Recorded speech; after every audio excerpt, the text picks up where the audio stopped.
이 차트를 볼 때 어렵게 생각하는 분들이 많이 계신데요.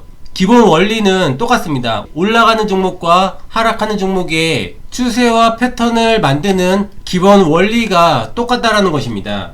이 LS라는 종목에는 정말로 많은 차트의 기본 원리가 담겨져 있는데요. 그 첫 번째로 이렇게 올라가는 종목들 같은 경우에 이 상승의 끝자락으로 갈수록 변동성이 커지면서 주가가 가파르게 올라가는 경우가 대부분입니다. 그 이유가 주가가 올라갈수록 세력들이 물량을 털어야 되는 시기가 가까워질수록 호재 뉴스가 많이 나오고요. 이 아래 구간에서 이 종목에 대해서 관심을 가지던 사람들이 주가가 조정을 받지 않고 계속 올라가다 보니까 이 높은 구간에서도 이제라도 사야 되는 것이 아닌가, 그런 조급한 마음이 들면서 올라갈수록 급하게 사는 사람들이 많아집니다.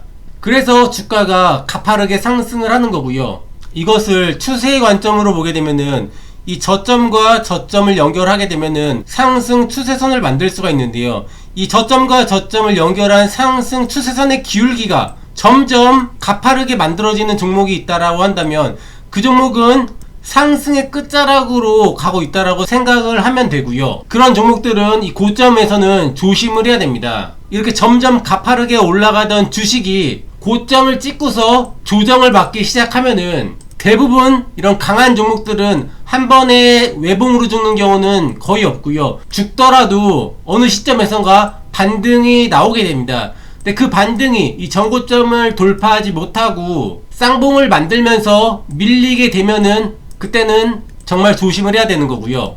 그 조심을 해야 되는 첫 번째 신호가 어떤 신호냐 하면은 5일선 이탈 음봉이 나올 때는 일단 이 종목에 대해서 경계를 해야 되고요.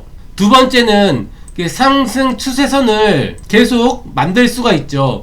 이렇게 상승 추세선을 만들었을 때 마지막 상승 추세선이 있습니다. 이렇게 저점과 저점을 연결한 이 마지막 상승 추세선이 있는데요. 그 추세선을 이탈한다 싶으면 여기서는 이제 비중 축소를 해야 됩니다. 그리고 최종적으로는 고점을 높이지 못하고 이 앞전에 저점을 이탈하는 흐름이 만들어지면은 여기서는 최종적으로 물량을 정리를 해야 되는 거고요.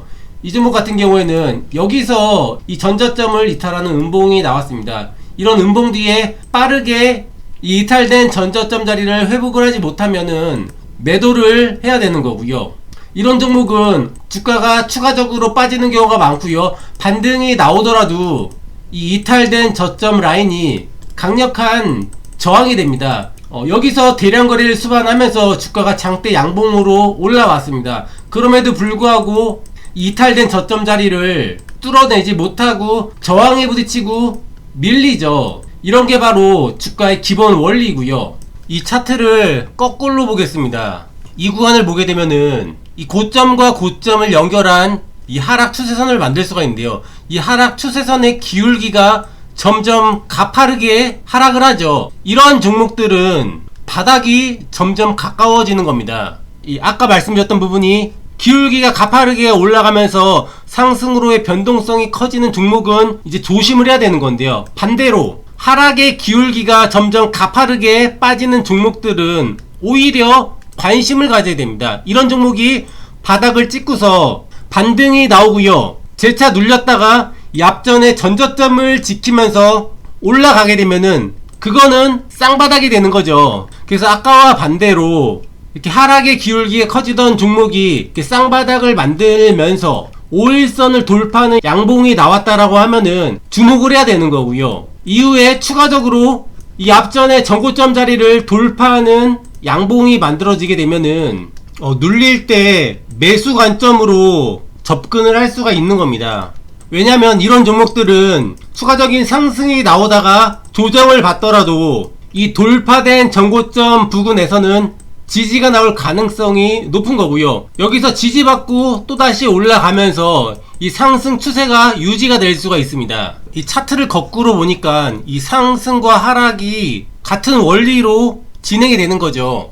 이 코스피 200 차트를 보게 되면은 방금 말씀드렸던 관심을 가져야 되는 자리가 어떤 자리였냐 하면은 이 고점과 고점을 연결하게 되면은 하락 추세선을 만들 수가 있는데요. 이 고점과 고점을 연결한 하락 추세선의 기울기가 점점 가파르게 진행되는 종목이 있습니다. 그런 종목은 오히려 관심을 가져야 된다는 것이고요. 이렇게 가파른 기울기로 하락이 나오던 종목이 바닥을 찍고서 반등이 나오고요. 이 저점을 높이면서 올라가는 흐름, 쌍바닥을 만드는 흐름이 나오면서 이 5일선 돌파 양봉이 나온다. 주목을 해야 되는 거죠. 그리고 이런 종목이 이 고점을 찍은 이후에 조정이 나왔다가 이전에 전고점을 돌파하는 흐름이 만들어진다. 그러면 여기서부터는 눌릴 때 매수 관점으로 접근을 할 수가 있다는 것입니다. 그런 종목은 눌리더라도 이 돌파된 이 전고점 자리를 지키면서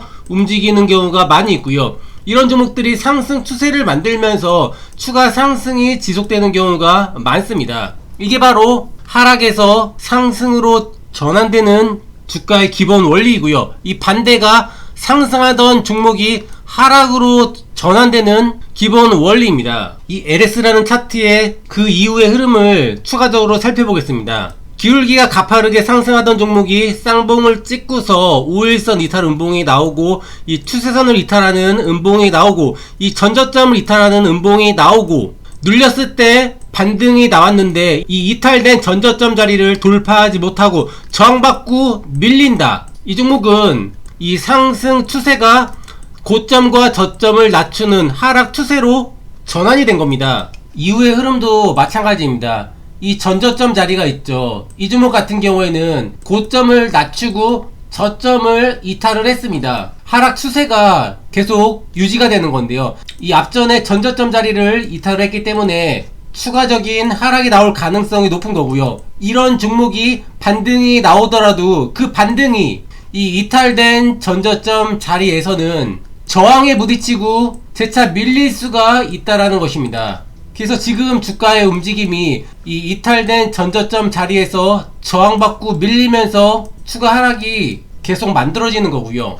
이 방금 차트를 다시 거꾸로 보게 되면은 이 종목은 저점을 높이고 고점을 높이면서 주가가 상승 추세로 전환이 됐죠. 눌렸다가 다시 이 전고점을 돌파하게 되면은 추가 상승이 나올 수가 있는 거고요. 추후에 다시 눌리더라도 이 돌파된 전고점 자리에서는 지지받을 가능성이 높은 겁니다. 그래서 이후의 흐름이 추가 상승이 나왔다가 이 돌파된 전고점 자리에서는 지지받고 다시 상승으로 전환이 된 거죠.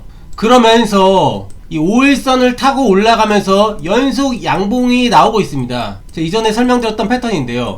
이렇게 5일선을 타고 주가가 계속 올라가는 종목은 이 목표치가 이 전고점이 될 수 있다라고 말씀을 드렸는데요. 결국 이 종목은 이 고점 돌파를 목표치로 해서 주가가 올라가는 겁니다.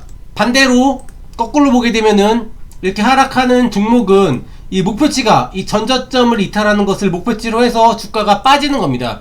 여기가 빠져야지 다시 반등이 나올 가능성이 있는 거고요.